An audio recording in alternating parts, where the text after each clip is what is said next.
Hey guys, Infidel 1258 here. I wanted to do a quick video while I'm walking home enjoying some sunshine. Some rare sunshine this winter. We've been dealing with a lot of snow and heavy rain, and actually today there was a crazy hailstorm, so this is actually super beautiful and becoming increasingly atypical. But I wanted to do a video talking about a new plan that my family, my wife and I are kind of looking at exploring, which is owning rental properties. And I wanted to talk a bit about that, and it's just totally exploratory at this point, but it kind of, the thesis for it comes out of my position on the global debt crisis, which is, if you follow this channel or if you look at my Steam It blog, you'll know I think that the US is the linchpin to the global economy, and I think their debt is just unsustainable. I think what the Federal Reserve is doing in the repo market is indicative of a black swan event that we don't yet know about. I think some of the biggest banks in the world are seeking that Fed funding to kind of keep afloat. And in September 2019, we were told it was just due to year-end taxation, surprise taxation, which made no sense at all, because major corporations that have the best accountants in the world are not going to get surprised with billions of dollars of tax at the end of 1 year. Oops, where did that come from? It was obviously a false explanation. And they said it would be temporary. They said it would be September and October of 2019, but it's still ongoing, and the numbers keep growing. You can see it in the Fed Reserve balance sheet. It's growing and growing and growing. I think last I heard it was reaching previous all-time highs, meaning that all of the unwinding that the Fed had tried to do in 2018 has really gone for naught, because they've for every bit they stepped out of the market, they're back. And that tells us, on the surface, it might just mean there's a liquidity problem, that there's a lack of liquid money in the financial banks that can be lent to these other financial institutions to keep the operations overnight lending available. But I think it's bigger than that. I think it's indicative of poor equity, and this is not my theory. It comes from George Gammon on YouTube and some guys that he follows. But essentially it goes something like this, that it's not a lack of liquidity that's preventing these major banks from lending to one another. It's actually that the borrowers are coming in with this terrible equity, which is probably mortgage-backed securities or bonds that are at risk of default, whether that's governmental or municipal. I don't know what level of bonds they bring to the table as equity, but the equity is clearly not adequate for these lenders to feel that they can risk the contract. And we're talking overnight lending, so we're talking, usually it's a night or a few days or a couple weeks, as I'm told. But even still, the lenders are not satisfied, and they're not lending, and so the Fed has to step in. And so the Fed is playing this borrower of last resort, last resort. When these bankrupt banks with bad equity have nowhere else to go, they turn to the Fed. And the problem is, it's incentivizing moral hazard, where these banks, they just know that the Federal Reserve will dig them out of the hole. This is huge, and it's so big that it's convinced me of my new thesis, which is that absolutely the Federal Reserve is going to, this is QE4, but this is only the tip of the iceberg. We're going to see multiple trillions of dollars that are going to be printed, I think. It's going to be way bigger than under Obama. It's going to be way bigger than the response to the 2008 financial crisis. And they're trying to stem literal global economic collapse. And so it's not even being talked about, because it's so enormous that they mean for us not to fully understand it. When I say they, I mean, the mainstream media, who's covering it very favorably, as if it's not a big deal. And the government and the Federal Reserve themselves, who are coming out and just making it sound like business as usual, permanent operations, no problem. It's nothing to see here.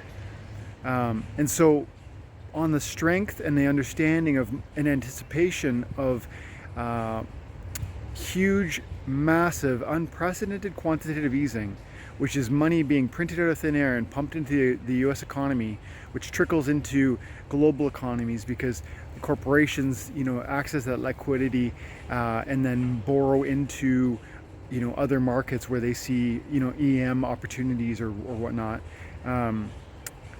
That liquidity is going to have an effect on real estate. That's my view, first of all. So meaning appreciation for homeowners. Hyperinflation, you might say. I actually believe hyperinflation will be the end of that tail. I don't know if that's going to be 1 year, 10 years, 20 years, but I think that's the end of the road. So along that road, though, owning rental homes, owning your own personal home can really be an opportunity, I think, because the values of the nominal value will rise with inflation. Nominal just meaning number. So my house is probably worth $600,000-$700,000. It could be worth $6-7 million before it's all said and done. And it might sound ludicrous, but that's really the vision for where I imagine this will go. And so part one of my thesis is that inflation will lead to appreciation in the real estate market even greater than we've ever seen before. And that is going to translate into rental properties that I might acquire having a larger nominal equity growth, which I can extract and then put to work in a number of different ways. But the second part of it is just that I don't mean to, and I've always said that I don't want to get into real estate at a time like this because I think we're, at the top of a bubble. The bubble could get bigger, as I think it will now, but how much bigger? And is it 1 year, 5 years, 10 years, 20 years? I don't know. So I stand by that concern and that question, and that means that my thesis includes kind of contemplation of that, and in the form of looking at properties that would be in linear markets, which according to a guy I've been listening to, Jason Hartman on YouTube, he has a real estate channel, talks about leveraging debt to buy rental properties, and linear markets, according to him and to others, are markets where you don't see these bubbly price growths where, like, California or Vancouver or Toronto or these major markets where the prices go shooting up and then crash eventually, and they shoot up and they crash. That's not what I want. I don't want to invest in neighborhoods like that. I mean to buy rental properties in linear markets that have decades and decades of kind of stability in pricing, maybe appreciation, but only gradual. I'm not even looking for asset appreciation or equity growth, really. If it happens incidentally, excellent, but that's not the goal. The goal is positive cash flow. And so I'm only exploring things, I'm only learning at this point. I'm just kind of reading on what it would be, what owning rental properties involves, what buying rental properties outside of your the area you reside in looks like, what that entails, the complications, the pros, the cons. But it just seems like there's so many benefits to it. Tax benefits on depreciation of the house, tax benefits and write-offs that you can use to kind of build equity in that home. Cheap debt right now. And again, like I said earlier in this video, the expectation that, the Fed's been clear. They are going to keep printing. The Canadian government will follow suit. Every government will too. They're trying to print their own money into worthlessness, greater worthlessness than the other dollar that they're comparing against, so that they can win in trade deals, so that their economy can boom relative to the others. Because when your dollar sucks and my dollar is high, my nation will buy a lot of things from you. That's how it works. So they're all trying to print till their own dollar is worthless. America is not separated from that, and the implications are that I can expect hyperinflation and asset appreciation even in linear markets, I think.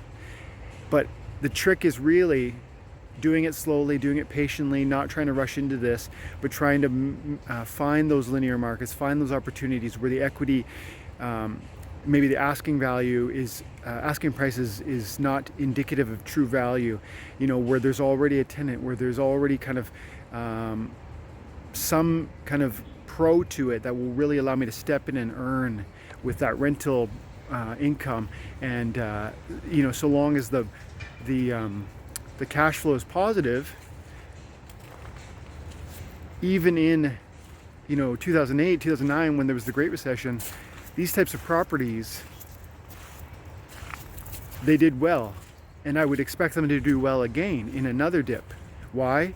Because even if you lose your home because of foreclosure, even if hundreds of thousands of people go broke or lose their jobs, people need to live somewhere, and so your rental property will be filled. And it's sad to kind of be planning around what would be a serious economic collapse, but is, in my mind, it's only prudent to leverage what I have and kind of my understanding of the situation, and to try and grow that and expand that so that I can do well for my family, my loved ones, myself, and ultimately, you know, the future of whoever, you know, I'm supporting, whether that's my children or grandkids or whatever. So that's my vision, that's my plan. It's only getting started. At this point, I'm just reading literature, studying. It's a super complicated undertaking, and I guess it's possible that it won't kind of come to fruition. But for the reasons I laid out in this video, I really think it merits my consideration, it merits my investigation, and I'll keep you guys informed. If you have any questions, leave them in the comments below. Thank you so much for your time and attention, and I hope you have an awesome day. God bless.